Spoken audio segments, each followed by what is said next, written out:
বিসমিল্লাহির রহমানির রহিম। আসসালামু আলাইকুম রহমতুল্লাহি ওবরকাত। আসলে অনেকদিন পর ভিডিও করছি। এখন কোনো ভুল ত্রুটি হলে আমি আগেই ক্ষমা চেয়ে নিচ্ছি, কারণ ভিডিওটা অনেকদিন পরে আমার দেয়া। এখন অনেকে রিকোয়েস্ট করেছিল যে এখানে আমি তো ওপি নিয়ে মিডের প্লেলিস্টগুলো বানিয়েছিলাম, বাট ফাইনালের কোনো প্লেলিস্ট, সরি মিডের না, ফাইনালের প্লেলিস্ট বানিয়েছিলাম, বাট মিডের কোনো প্লেলিস্ট আমার নেই। তো আমি চিন্তা করলাম, না, একটা মিডের প্লেলিস্টও আমি বানাবো, কারণ অনেকে বলেছেন যে মিডের প্লেলিস্টটা দিলে ভালো হয়। তো এখন আমি আপনাদেরকে তাহলে আজকে সেগমেন্ট ওয়ান, আমি তো আসলে এখানে ওপিটা আপনাদেরকে আগেই বলেছিলাম, যারা আমার ফাইনালের ভিডিও দেখেছিলেন, আমি কিন্তু এখানে নাজিম স্যারের আন্ডারেই এই কোর্সটা কমপ্লিট করেছিলাম, এবং আমার ভিডিওগুলোও নাজিম স্যারের মানে ওই যেটা লেকচার শিট রয়েছে ওটার মতোই। এখানে এটা তো নাজিম স্যারের, এইটার মতোই, বাট আমি একটু চেঞ্জ করছি, আপনাদেরকে এখন বলবো। যেমন আমি এখানে কি করেছি, আমি এখানে হচ্ছে যে একটা মডিউল সিস্টেম করে করলাম আর কি। যাহা কারণ এখানে তো আমি আসলে ভিডিও বড় করলাম, আমাদের এটা প্রবলেম। যেমন এখানে এই শিটে অনেকগুলো রয়েছে, আমি এখান থেকে স্পেসিফিক যেগুলো রয়েছে ওগুলো নিয়েছি, কারণ যেগুলো ইম্পর্টেন্ট আমাদের লাগবেই, এগুলো না শিখলে আমরা আসলে কোড করতে পারবো না, ওগুলো নিয়েছি। এই যে আমি ওনার আন্ডারে এই কোর্সটা কমপ্লিট করেছিলাম, এবং আমি ওনার শিটগুলোকেই ফলো করতেছি, কিন্তু স্যারের শিটগুলোই ফলো করতেছি। আচ্ছা, তাহলে আমরা এখন শুরু করি। এখন ফার্স্ট হচ্ছে ইন্ট্রোডাকশন। ইন্ট্রোডাকশনে কি থাকবে? ইন্ট্রোডাকশন যেহেতু ওওপি, তাহলে আমরা ওওপি নিয়ে জানবো। এখন ওওপি কি? What is OOP? Object oriented programming. Object oriented programming is a methodology, এই যে এখানে রয়েছে, object oriented programming is a programming methodology that realize on the concept of classes and object. Object oriented programming এমন একটা programming language যেখানে আমরা class plus object নিয়ে জানবো, ঠিক আছে? এখন আপনারা কোয়েশ্চেন করতে পারেন যে ক্লাস অবজেক্ট এগুলো কী জিনিস।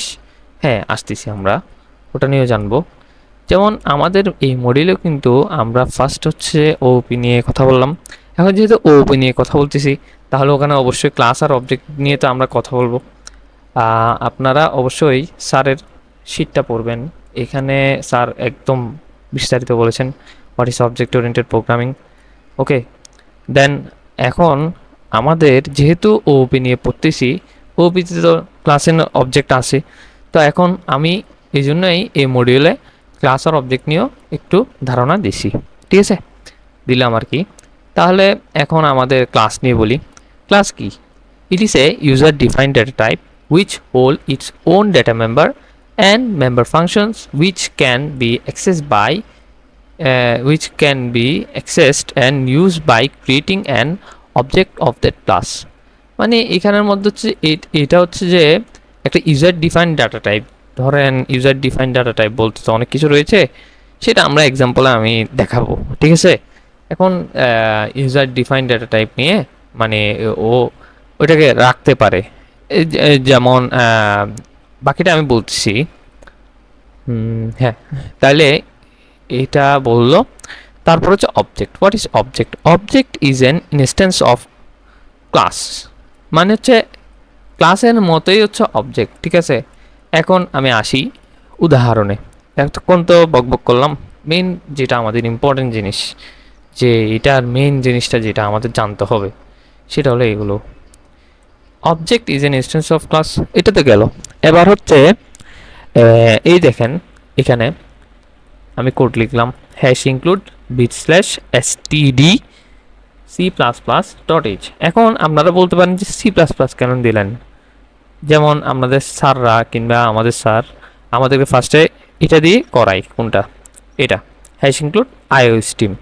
কিন্তু পরে যে ঠিকই স্যার নিজেই এই জিনিসটা ইগনোর করে হ্যাশ ইনক্লুড বিশ্লেষে চলে যান, কারণ স্যার আমাদের বলেছিলেন এখানে যখন আমরা হ্যাশ ইনক্লুড IOStream দিই, অন্য কোনো কাজ করতে যাই, যেমন অন্যান্য আরও অনেক কাজ থাকবে না, ওপিতে আমরা আরও অনেক কাজ দেখব, তখন এই IOStream যখন ইউজ করি তখন সাথে আরও অনেক যেমন আমরা যদি এখানে অন্য কোনো ফাংশন নিয়ে কাজ করি তখন আমাদের থেকে আবার আরেকটা এক্সট্রা লিখতে হয়, যেমন hash include Windows dot H, এটা অনেক কিছু লিখতে হয়, মানে লাইব্রেরি ফাংশন যেহেতু, তো না হলে এগুলো কাজ করে না। কিন্তু আমরা যদি direct hash include bit slash দিই, মানে এটা যখন ইউজ করি তখন এখানের মধ্যে সব কিছু স্টোর থাকার কারণে, মানে এটা তো হচ্ছে অটোমেটিক স্টোর থাকে, যার কারণে আমাদের অন্য কিছু ইউজ করতে হয় না। এই জন্যই আমি hash include bit slash stdc++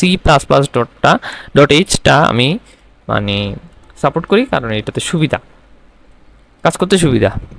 ওকে, hash using namespace std, এটা গেল। ইউজিং নেম স্পেস std যে মুখস্থ রাখবেন, এটা কোড করার জন্য লাগে আর কি। তারপরে এবার ক্লাস আসি, মেইন জিনিস। যেমন ক্লাস কি করে, এটা হচ্ছে একটা নিজের ডেটা মেম্বার, মানে ও হচ্ছে যে it is a user defined data which hold its own data members and member functions which can be access and use by creating an object of that class. একটা ক্লাস, এটা হচ্ছে যে class, আর এটা হচ্ছে ক্লাস নেম। এটা কি class name. ওকে, দেন main কথায় আসি। এটা ক্লাস নেম, এটা মেন না, আমাদের মেন হচ্ছে ক্লাসের ভিতরে যেগুলো আছে, এটা হচ্ছে ভিতরের অংশ। ঠিক আছে, ওয়েট একটু কেটে দিই। হ্যাঁ, তাহলে এটা কি, এটা হচ্ছে ক্লাস, এটা হচ্ছে একটা কিওয়ার্ড টাইপ আর কি, মানে ক্লাস কিওয়ার্ড। অ্যান্ড দেন এটা হচ্ছে ক্লাস নেম, এটা কি ক্লাস নেম। ওকে, গেল। এবার হচ্ছে এখানে আসি। এখানে দেখেন পাবলিকে যে আমরা এখানে হচ্ছে একটা পাবলিক অ্যাক্সেসিফায়ার আছে, এগুলো নিয়ে আমরা সামনে বলবো। এখানে তিনটা অ্যাক্সেসিফায়ার আছে, একটা হচ্ছে পাবলিক, একটা হচ্ছে প্রাইভেট, আর একটা হচ্ছে প্রোটেক্টেড। এগুলো নিয়েও আমি আলোচনা করব, আমাদের নেক্সট মডিউলে এগুলোই আছে।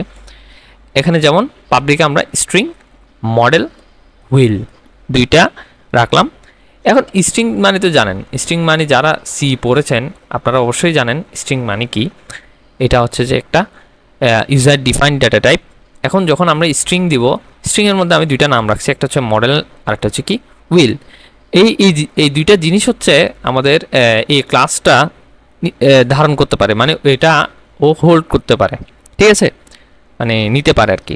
তারপর হচ্ছে এবার এখানে এটা একটা ফাংশন ভয়েড ডিসপ্লে। এখন ভয়েড ডিসপ্লে ফাংশন কি, ধরেন এখানে আবার এটা মুখস্থ করে ফেলেন না যে এটা দিলে এটা হচ্ছে, এমন না। আমি যদি এখানে অন্য কিছু দিই এটা হবে, জাস্ট আমি এখানে ডিসপ্লে করছি এটা বোঝানোর জন্য ভয়েড ডিসপ্লে ফাংশনটা ইউজ করলাম। না হলে আপনাদের যা ইচ্ছা ওটাই দিতে পারেন, সমস্যা নেই। যেমন এটাকে ডিরেক্ট আপনি এখানে ইন্ট মেইন ফাংশন যেটা রয়েছে ওটা দিয়েও করতে পারবেন। এখন আসি ভয়েড ডিসপ্লে ফাংশনে কি করলাম, একটা সি আউট করাইলাম। সি আউট মানে হচ্ছে আমরা এখানে আগে সি প্রোগ্রামে কি করতাম, প্রিন্ট লিখতাম না, এখন প্রিন্টের বদলে আমরা লিখব সি আউট। ঠিক আছে, এখন সি আউট দিয়ে তারপরে দুইটা এরকম চিহ্ন দিবেন। চিহ্ন দেওয়ার পর এখন কি আমরা ফার্স্ট কি নিলাম, এই যে মডেল, প্রিন্টের মধ্যে আমরা ফার্স্টে কি মডেলটা রাখলাম। তারপরে এন্ড লাইন মানে কি ব্যাকস্ল্যাশ এন, এন্ড লাইন মানে কি ব্যাকস্ল্যাশ এন। আবার বলছি এন্ড লাইন মানে হচ্ছে ব্যাকস্ল্যাশ এন। আর হচ্ছে সি আউট মানে কি প্রিন্ট এফ। প্রিন্ট এফ দিয়ে আমরা প্রিন্ট করাতাম না, একটা কিছু ডিসপ্লে করাতাম না, এখন ডিসপ্লে করানোর জন্য আমরা ইউজ করব সি আউট। আর এখানে এরকম দিতে হবে, কিন্তু প্রিন্ট এফে তো আমরা কি দিতাম, প্রিন্ট এফ হচ্ছে ডবল কোটেশনে কাজটা করতাম, বাট এখন ডবল কোটেশন ইউজ করা লাগবে না, জাস্ট প্রিন্ট এফ ইউজ করবো অ্যান্ড দেন এই চিহ্নটা ইউজ করব। ঠিক আছে, অবশ্য প্রিন্ট এফের ক্ষেত্রে এক ধরনের চিহ্ন থাকে, আবার যদি আমরা স্ক্যান এফ নিই তখন হচ্ছে আমাদের এই ধরনের চিহ্ন দিতে হয়, মানে এখন দিতে হবে হচ্ছে গ্রেটার দেন চিহ্ন। স্ক্যান এফের মধ্যে আবার সি আউট দেওয়া যাবে না, স্ক্যান এফে দিতে হবে হচ্ছে সিন। ওকে, এই দুইটা জিনিস বলে দিলাম, গেল। এবার আমরা এখানে আসি, এখন সি আউট করাইলাম। সি আউট কি প্রিন্ট করাচ্ছি কি মডেল এবং কি ব্যাকস্ল্যাশ এন মানে হচ্ছে ইএনডিএল, তারপর হচ্ছে আবার লেস দেন চিহ্ন, আবার কি হুইল, আবার ব্যাকস্ল্যাশ এন দিলাম, শেষ। এই ফাংশনটার ভিতর এটা লিখলাম। এগুলো কি, এগুলো হচ্ছে যে ক্লাসের ভিতরের ডেটা টাইপসগুলো, মানে এগুলো ক্লাসের ভিতরের ডাটা যেগুলো ক্লাস হোল্ড করতে পারে। এবার আমার ভেহিকল নামের এই ক্লাসটার মধ্যে, মানে এটা তো ক্লাস নেম, ঠিক আছে। এই ভেহিকল নামের ক্লাসটার একটা অবজেক্ট বানাতে হবে। Object is an instance of class, মানে হচ্ছে যে অবজেক্ট হচ্ছে ওইটাই যেটা হচ্ছে ক্লাসের মধ্যে রাখা হয়, সেগুলোকে শো করানোর জন্য আমরা মূলত অবজেক্টটাকে ইউজ করি। এখন অবজেক্টের জন্য আমাদের একটা ফাংশন ইউজ করতে হবে যেটা ক্লাসের বাইরে যে ইউজ করতে হবে। অবশ্যই অবজেক্ট যখন ইউজ করবেন, মানে এখানে কোনো কিছু শো করাতে চাইলে অবশ্যই আমাদের ক্লাসের বাইরে যে ওটা লিখতে হবে, না হলে হবে না। ইন্টিজার মেইন ফাংশন দিতে হবে, মেইন ফাংশনের ভিতরেই আমাদের অবজেক্টটাকে লিখতে হবে। এই যে এখানে ক্লাস লিখলাম, তারপরে এই যে ক্লাস নেমের পাশে যেই নেমটা আছে ওটাই হচ্ছে একটা অবজেক্ট। এখানে আবার আপনারা ভাববেন না যে এভাবে দিলে হচ্ছে, অন্য কিছু দিলে অবশ্যই হবে। যদি আপনারা এখানে ওবিজেও দেন হবে, সমস্যা নাই। এখন আমরা এই যে কার দিলাম, এখানে একটা ডট আছে না, এই ডটটা দিয়ে মূলত আমি অ্যাক্সেস করাচ্ছি কাকে, মডেলকে। তারপর হচ্ছে এখানে কি দিলাম, টয়োটা। এখন কি আপনারা কোয়েশ্চেন করতে পারেন যে এখানে ডবল কোটেশন কেন দিচ্ছেন। হ্যাঁ, ডবল কোটেশন দিয়েছি এই জন্য, কারণ হচ্ছে আমরা C++ হচ্ছে আমাদের সিঙ্গেল কোটেশন দিতে হয় না। মানে আমরা যদি কোনো স্ট্রিং মানে ক্যারেক্টারকে শো করাতে চাই, সিঙ্গেল কোটেশন দেওয়ার দরকার নাই, আপনি ডবল কোটেশন দিয়ে করতে পারবেন কোড। সিঙ্গেল কোটেশন দিয়ে যদি আপনাদের মনে সন্দেহ হয় না আমি সিঙ্গেল কোটেশন দিয়ে করব, অবশ্যই কোডটা প্র্যাকটিস করবেন। কোডটা প্র্যাকটিস করার সময় সিঙ্গেল কোটেশন দিয়ে দেখবেন আসে নাকি দেখবেন, আর না আসলে আমাকে কমেন্টে বলবেন যে আসে নাই, তাহলে সেটা সলিউশনও আমি বলবো আস্তে আস্তে ইনশাল্লাহ। তারপরে গেল, এবার আবার সেম এইটা দিয়ে অ্যাক্সেস করাবো। অ্যাক্সেস করাই হুইল দিব, তারপরে কি এখানে কি আছে 4 দিলাম, কার, তারপরে কি আবার অ্যাক্সেস করাইলাম কি ডিসপ্লে। এখন ডিসপ্লে কেন দিচ্ছি আপনারা বলে দেন, ডিসপ্লে কেন দিব, কারণ হচ্ছে আমার মডেল আর হুইল যে দুইটা রয়েছে, মানে যে দুইটা মানে এখানে ডাটা নিছি, মডেল আর হুইল যে স্ট্রিং ক্যারেক্টারগুলো নিছি, ওগুলোকে তো আমি কোন ফাংশনের মধ্যে রাখছি, ভয়েড ডিসপ্লে ফাংশনের মধ্যে।